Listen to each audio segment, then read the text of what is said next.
Video के अंदर 7531 rule के बारे में बात करेंगे, जो कि डेफिनेटली म्यूचुअल फंड्स के लिए काफ़ी बेहतरीन काम करता है और इक्विटी म्यूचुअल फंड्स के लिए खासकर, मतलब इक्विटी इन्वेस्टमेंट म्यूचुअल फंड भी कह सकते हो या फिर डायरेक्टली स्टॉक्स के अंदर भी इन्वेस्ट करते हो, इक्विटी के लिए बहुत बढ़िया ये काम करता है अगर प्रॉपरली इस रूल को फॉलो कर लिया जाए। कुछ नया नहीं है इसके अंदर में, चीज़ें वही हैं, लेकिन एक रूल की तरह इसको समझाया जाता है, 4 पार्ट्स में डिवाइड करते। तो जो एक रिटेल लेमैन इन्वेस्टर है, जो नॉर्मल इन्वेस्टर है, जिसको ज़्यादा कुछ नहीं पता इन चीज़ों के बारे में, उसको बस इस चीज़ को फॉलो करना होता है एंड वो वेल्थ क्रिएट कर सकता है लॉन्ग टर्म में। जो उसकी फाइनेंशियल गोल्स है उसको पूरी कर सकता है, जो रिटायरमेंट के गोल्स है उसको भी पूरी कर सकता है। 7531 हर एक जो यहाँ पे 7 है, 5 है, 3 है, 1 है, जो भी है नंबर्स, उनका एक सिग्निफिकेंस है, यहाँ पे रोल है। यहाँ पे सबसे पहले बात आती है 7 की।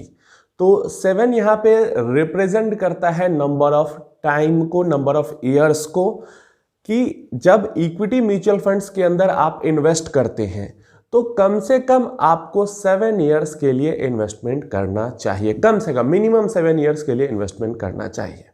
रीजन इसका वही होता है कि हम सबको पता है कि शॉर्ट टर्म में इक्विटी जो फंड्स है या स्टॉक है, या इक्विटी ही की सिर्फ बात करते हैं, शॉर्ट टर्म में इक्विटी जो है वो बहुत ज़्यादा वॉलेटाइल होती है।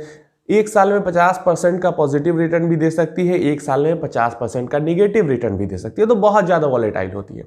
लेकिन जब हम नंबर ऑफ ईयर्स यहाँ पे बढ़ाते हैं, 7, 8, 10 साल तक इन्वेस्टेड रहते हैं, तो जो एनवी है, क्योंकि हर साल हम एसआईपी कर रहे हैं या हर साल लमसम कर रहे हैं या कुछ महीनों पे लमसम कर रहे हैं, एसआईपी कर रहे हैं, तो एनवी एक तो हमारी एवरेज आउट होती जाती है, मतलब बाइंग प्राइस जो है वो एवरेज आउट होता जाता है, प्लस ऊपर नीचे वॉलेटिलिटी जो है इन द एंड जाएगी ऊपर ही, लेकिन बहुत ज्यादा ऊपर नीचे करके जाएगी। तो शॉर्ट टर्म में जो ये ऊपर नीचे की वॉलेटिलिटी है हमें बहुत ज्यादा दिखती है, लेकिन आज से 10 साल बाद आज के टाइम की वॉलेटिलिटी देखोगे तो वो बहुत छोटी दिखेगी उस टाइम के ग्रोथ के मुकाबले में।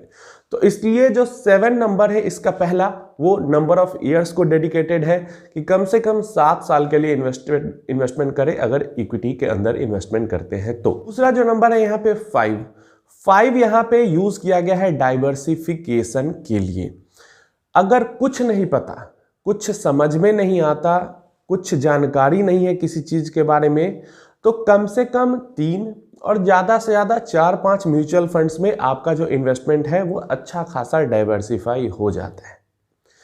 आप अपने गोल्स के अकॉर्डिंग भी डाइवर्सिफाई कर सकते हैं, समय के टाइम पीरियड, होल्डिंग पीरियड के अकॉर्डिंग भी, या अलग अलग गोल्स हैं तो उसके अकॉर्डिंग भी, या फिर अगर आपको थोड़ी बहुत नॉलेज है, थोड़ी बहुत सेक्टर एनालिसिस भी कर सकते हैं, तो डिफरेंट सेक्टर्स के बीच में भी आप अपने पैसे को या फिर इन्वेस्टमेंट को डाइवर्सिफाई कर सकते हैं, या फिर डिफरेंट एसेट क्लास के बीच में भी डाइवर्सिफाई कर सकते हैं, जैसे कुछ इक्विटी म्यूचुअल फंड, कुछ डेट, कुछ रीट्स के अंदर, या कुछ गोल्ड सिल्वर, ऐसे करके भी डाइवर्सिफाई कर सकते हैं।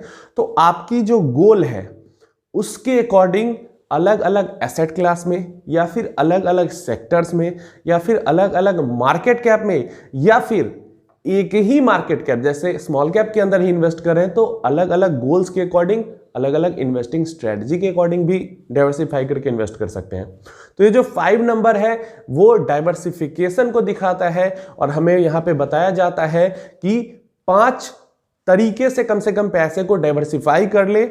जैसा कि मैंने बताया, या तो एसेट में, या market cap wise, sector wise, मतलब 5 तरीकों में पैसे को डाइवर्सिफाई कर ले, ताकि एक टाइम पे आपका पैसा बहुत ज्यादा नीचे ऊपर ना हो, या फिर एक जगह पे कहीं कुछ खराबी हुई तो पूरा पैसा आपका खत्म या खराब न हो। इसलिए अलग अलग जगह पे पैसा डाले। वो सुना है ना, don't put all your eggs into one basket, वही चीज यहाँ पे बताई जाती है। नंबर 3 जो यहाँ है वो 3 मेंटल स्टेट को दर्शाता है। 3 चीजें हमेशा इसके बारे में वीडियो पे बात करता रहता हूं। सबसे पहला आता है प्रॉफिट बुकिंग।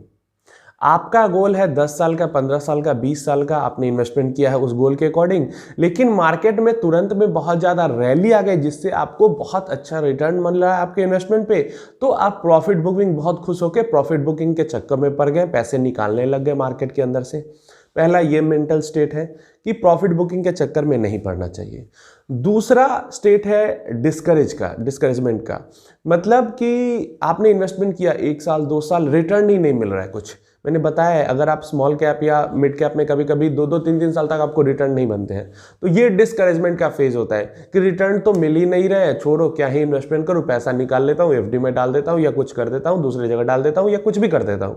मतलब आप डिस्करेज हो गए, क्योंकि मार्केट में 1 साल तक 2 साल तक आपको बढ़िया रिटर्न नहीं मिले तो आप डिस्करेज हो गए।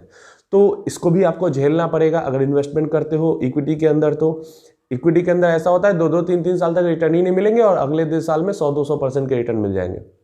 इसीलिए तो एवरेज रिटर्न्स की हम बात करते हैं जब भी इक्विटी के अंदर बात करते हैं। तो क्लियर है ना? तो आपको प्रॉफिट बुकिंग के चक्कर में पड़ना है ना, आपको बहुत ज्यादा डिस्करेज होना है। और तीसरा जो मेंटल स्टेट होता है वो होता है पैनिक सेलिंग का। खुश हुए तो बेच दिया, नहीं मतलब रिटर्न मिल रहा है तो बेच दिया, और तीसरा जब डर गए तो बेच दिया। कहीं कोई न्यूज आई, कहीं कोई वॉर शुरू हुआ, कहीं कोई अपडेट आया, कुछ भी हुआ, बस डर के बेचना शुरू कर दिया। या फिर मान लो 1 लाख रुपए इन्वेस्ट किए, घट के 90,000 हो गया, डर के बेच दिया पैनिक होके कि अब तो घट ही रहा है। इसको कहते हैं पैनिक सेलिंग। मैंने बताया आपको कि शॉर्ट टर्म में वॉलेटिलिटी होती है। आपने 1 लाख रुपए इन्वेस्ट किए, शॉर्ट टर्म में वो घट के 70,000 भी हो सकता है, 65,000 भी हो सकता है। लेकिन आप उसको जब टाइम दोगे तो वो 1 से 2 लाख भी होगा, 10 लाख भी होगा, 50 लाख भी होगा। अगर समय दोगे तो नंबर्स ऑफ ईयर्स जैसे जैसे बढ़ाते जाओगे वैसे वैसे आपका पैसा बढ़ता जाएगा।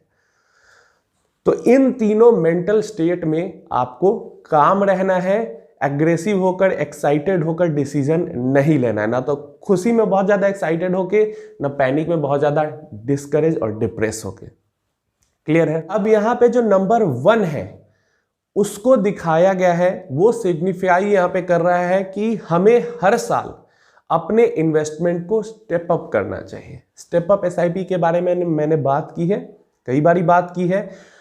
अगर आपकी सैलरी ग्रो कर रही है या फिर आपका बिजनेस इनकम ग्रो कर रहा है, सालाना 10% से ही बढ़ रहा है, कम से कम 5% तो आप अपनी इन्वेस्टमेंट जो है उसको बढ़ा दो। अगर सालाना 20% से ग्रोथ हो रही है तो 10% तो बढ़ा दो कम से कम अपनी इन्वेस्टमेंट को। आप कुछ मत करो, आप जाके स्टेप अप एसआई और नॉर्मल एसआईपी करते हो और स्टेप अप एसआईपी करते हो तो लास्ट में 10 साल या 20 साल बाद कितना कॉर्पस में डिफरेंस आता है वो देख लो, आपको खुद समझ में आ जाएगा। तो 7 हुआ जो कि यहां पे नंबर ऑफ ईयर्स को दिखा रहा है। 5 हुआ जो कि डाइवर्सिफिकेशन, मतलब 7 time 5 diversification, 3 mental states and 1 investment increment every year, इसको दिखाता है। तो ये टोटल मिला के होते हैं 7-5-3-1 रूल। क्लियर है? कोई भी नॉर्मल इन्वेस्टर उसको कुछ नहीं समझ में आ रहा है, उसको ये बस 4 रूल फॉलो करने हैं। लंबे समय तक इन्वेस्टमेंट करना है, अलग अलग डाइवर्सिफाई करके इन्वेस्टमेंट करना है, डर के नहीं बेचना है और न ज़्यादा खुश होकर बेचना है, जिस गोल के लिए इन्वेस्टमेंट करना है वो गोल पूरा होने पे ही बेचना है, और हर साल अपनी इन्वेस्टमेंट को बढ़ाना है। हमेशा बात होती है इस बारे में, लेकिन इसको अगर आप रूल की तरह समझाते हैं तो एक जिसको बिल्कुल भी समझ नहीं है वो भी समझ जाता है। तो उम्मीद है क्लियर होगा। कोई भी डाउट है नीचे कमेंट में क्वेश्चन कर सकते हैं।